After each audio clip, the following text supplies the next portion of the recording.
1.5 ارب مسلمان ابھی بھی ابابیلوں کا انتظار کر رہے ہیں کہ وہ آئیں گی اور ان کو ماریں گی، اور قسم خدا کی اگر ابابیلیں آ بھی گئیں تو وہ ان کو نہیں، پتھر ہمیں ماریں گی کہ تم لوگوں کا یہ حال ہے۔ جناب علی،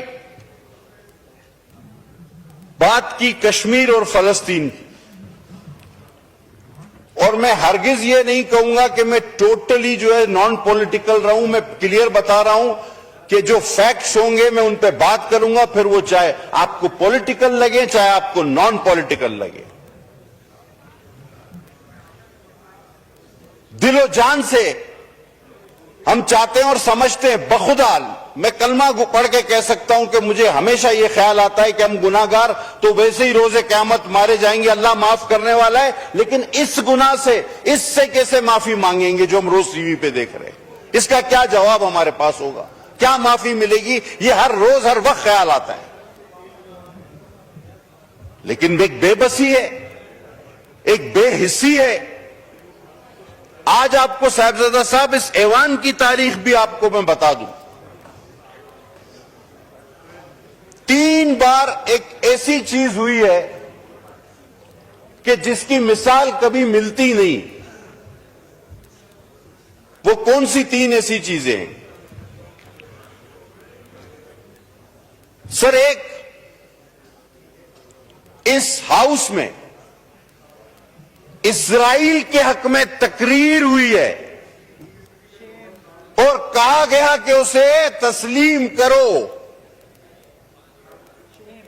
آپ ریکارڈ اٹھا کے دیکھ لیں وہ کس جماعت اور کس رکن نے کی، اور اس جماعت نے اپنے اس رکن کی کوئی باز پرس نہیں کی، کوئی ایکسپلینیشن اس کو نہیں دیا، نہ اس کو کوئی سسپینڈ کیا، نہ اس پہ کوئی کاروائی کی۔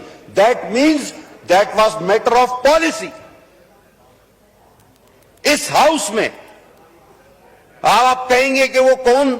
اسما حدید صاحبہ پچھلی اسمبلی میں ہمارے ساتھ تھی، انہوں نے یہاں کھڑے ہو کے تقریر کہا کہ بھئی تم لوگوں کو مسئلہ کیا ہے اپوزیشن والوں کو؟ ہم اپوزیشن میں تھے، ہم اپوزیشن میں تھے۔ انہوں نے کہا ریکارڈ موجود ہے، ریکارڈ موجود ہے، آپ اٹھا کے دیکھ لیں نا، ریکارڈ موجود ہے، آپ ریکارڈ اٹھا کے دیکھیں۔ اسما حدید صاحبہ نے کہا کہ تم لوگوں کو مسئلہ کیا ہے، اسرائیل کو تسلیم نہیں کرتے، اور ساتھ ساتھ یہ بھی کہا ریکارڈ پہ، انہوں نے کہا کہ جب ہم درود بیچتے ہیں نعوذ باللہ تو ان پہ بھی بیچتے ہیں، تو جب درود بیچتے ہو تو ان کو تسلیم کرو۔ لفظ ب لفظ مجھے یاد ہے۔ اچھا، اب دوسری ایک انوکھی بات آپ کو بتاؤں۔ اچھا، ایک ہی جماعت ہے کہ جس نے کسی یہودی کے لیے باقاعدہ کیمپین چلائی ہو۔ اب آپ یہ بھی کہیں میں نہیں پتا۔ گولڈ سمتھ تو بیٹا صادق خان کے اگینسٹ ایک یہودی کے لیے پولیٹیکل کیمپین کس نے چلائی؟ یہ بھی کوئی دوسری مثال نہیں ملے گی۔ اب تیسری پہ آتا ہوں،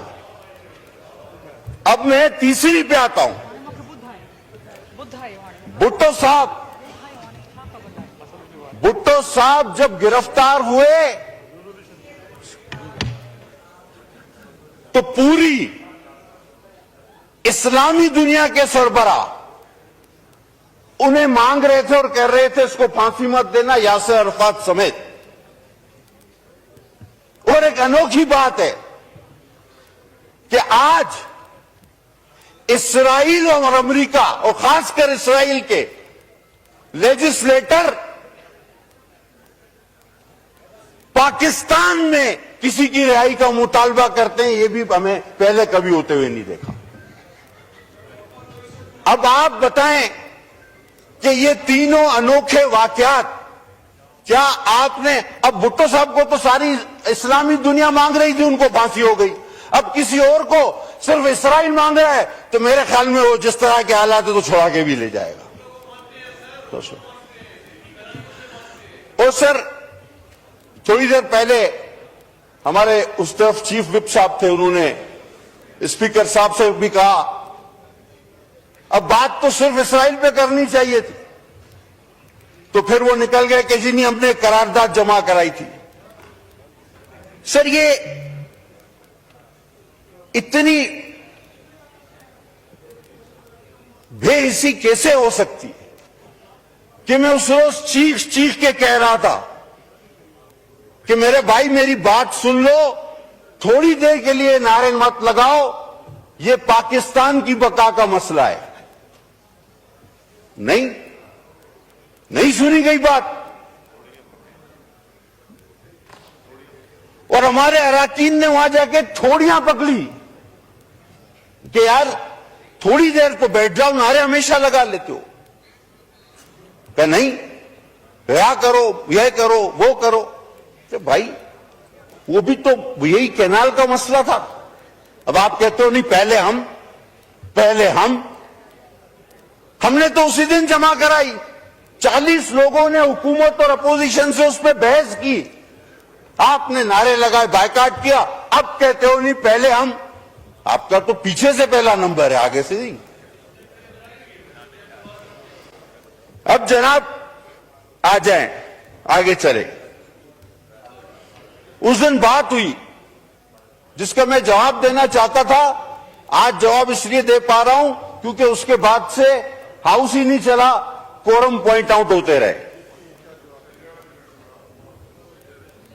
سر ایک چیز اور بھی ہے، ہمارے دوست تاریخ میں تھوڑا سا پیچھے بھی دیکھ لینا تو ایک کینال جلال پور کی 2018 کی گورنمنٹ نے بھی اپروو کی تھی، اور اس کا سنگ بنیاد وزیر اعظم رکھنے جا رہے تھے، وہ بھی انڈس کا پانی تھا۔ ہم اس کی بھی مخالفت کرتے تھے، ہم آج بھی ہر کنال کی مخالفت کریں گے۔ اور مجھے بڑا افسوس ہوا کہ سر یہ جو وزیر اعظم کے بعد سب سے اہم کرسی ہوتی ہے، اس کرسی کے کچھ سر اپنے بھی فرائض ہوتے ہیں، کچھ اس کی عزت رکھنی ہوتی ہے۔ بے دریغ وہاں پر بیٹھ کے جھوٹ نہیں بولنا چاہیے۔ انہوں نے ایک کاغذ لہرایا کہ جی یہ دیکھیں فلاں نے اس منصوبے کی منظوری دی ہے۔ ابھی ان کو اتنا عقل نہیں، اتنی سمجھ نہیں، اتنا علم نہیں کہ وہ منظوری کا فورم ہی نہیں، اور ان کے جو خیالات تھے، جو ان کا تاثرات تھے، جو ان کا فیصلہ تھا، وہ انہوں نے آپ کے سامنے مشترکہ اجلاس میں سب کے سامنے بیان کر دیا کہ جو کہ بالکل یہ تھا کہ نو نیور۔ لیکن چونکہ سیاسی پوائنٹ اسکورنگ کرنی ہے، اور اس دن کہا گیا کہ جناب ایک غیر آئینی طریقے سے 9 تاریخ کو ایک حکومت کو ختم کیا گیا۔ مجھے آپ یہ آئین کانسٹیٹیوشن آپ کے پاس پڑھائے، مجھے آپ نو کانفیڈنس پڑھ کے سنا دیں، ابھی سب کو پتا چل جائے گا کہ that was the only constitutional no confidence, only. تو فلسطین پہ تو میں نے بات کی تو آپ نے اس کے حق میں تقریریں کی ہیں، اسی لیے تو اٹھ کے چلے گئے تھے آپ۔ ابھی آ رہا ہوں فلسطین پہ، ابھی دوبارہ آتا ہوں فلسطین پہ، تھوڑا حوصلہ رکھو۔ جناب انہوں نے یہ کہا، نو کراس ٹاک، اب چیئر کو ایڈریس کریں پلیز۔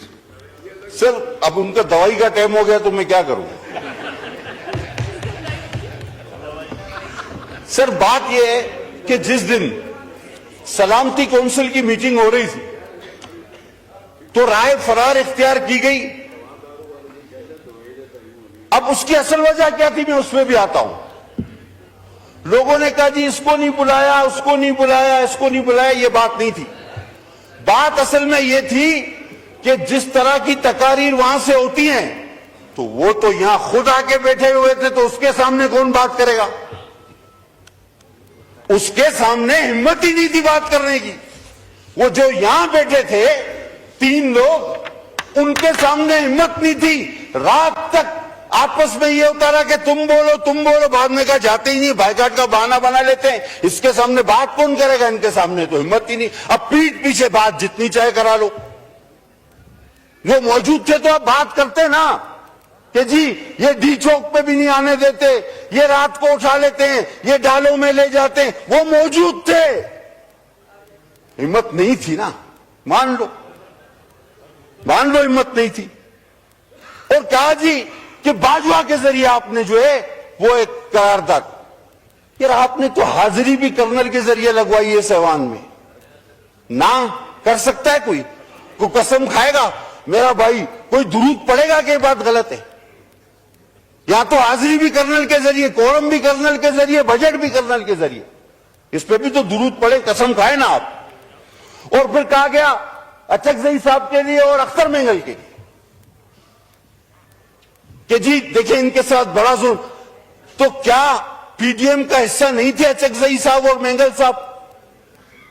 کیا اس نو کانفیڈنس کا حصہ نہیں تھے اچکزئی صاحب اور مینگل صاحب؟ وہ بھی تو اسی کا حصہ تھے. تو یعنی کڑوا کڑوا تھو تھو میٹھا میٹھا ہپ ہپ, جو آج آپ کے ساتھ آپ کو سوٹ کرے وہ ٹھیک ہے, جو نہیں کرے وہ غلط ہے. اور سر وہ حکومت کیوں بنی تھی؟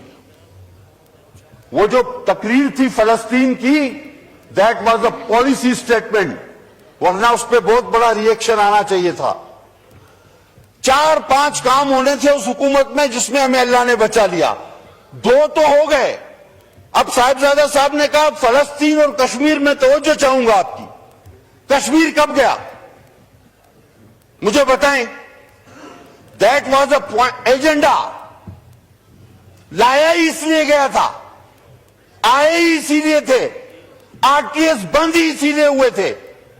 کشمیر گیا, یہود کے حق میں تقریریں شروع ہو گئیں, سی پیک رول بیک ہوا, معیشت کا پٹھا بٹھایا گیا. خود آپ کا وزیر خزانہ کہتا ہے ہم نے کہا کہ جی آپ نے 60-70 سالوں میں جتنا پاکستان نے قرضہ نہیں لیا تھا آپ نے 4 سال میں لے لیا. کہتا نہیں, اتنا 100% نہیں لیا, اس کا 76% لیا ہے. خود اعتراف کرتا ہے. عجیب آدمی ہے. ہم کہتے ہیں تم نے 100 بندے مارے, کہتا نہیں میں بے گناہ ہوں, میں نے تو 76 مارے ہیں. تو یہی والی مثال ہو گئی. آپ حکومتیں جرنیلوں کے ذریعے چلاتے رہے. فیض صاحب آج کدھر ہے بیچارہ؟ پتہ نہیں وہ آپ کی وجہ سے بند ہے یا تم لوگ اس کی وجہ سے بند ہو, وہ خود پریشان ہے. اور جو مکہ آپ ہی کے ایک دوست نے کہا تھا, لڑائی کے بعد یاد آئے نا صاحب تو اپنے ہی منہ پہ مار لینا چاہیے. یہ سلامتی کونسل میں آ کے بات کرنی چاہیے تھی آپ کو ساری بات. اور جب اسرائیل کے حق میں تقریریں ہوئی, انڈیا ہم سے چلا گیا, اور یہ کب ہوا یاد کرو. آج آپ بات کر رہے ہو سی پیک رول بیک ہوا. اب خدا نے ہمیں بچانا تھا کہ ہم بینک کرپٹ ہوتے آپ کے ان قرضوں کی وجہ سے, اور اللہ نہ کرتا کہ ہمارا ایٹمی طاقت بھی ہم سے سرنڈر ہو جاتی. یہ آپ کا ایجنڈا تھا جس کے بیچ میں ہم حائل ہوئے. ہم نے اپنا پولیٹیکل گین جو تھا وہ ویسٹ کیا. حقیقت ہے ہم سیاسی طور پہ آپ کے 4 سال کا وہ سارا گھن کچرا اپنے سر پہ اٹھا کے گھومے, ہم اس میں ہمارا گراف گرا, یہ حقیقت ہے.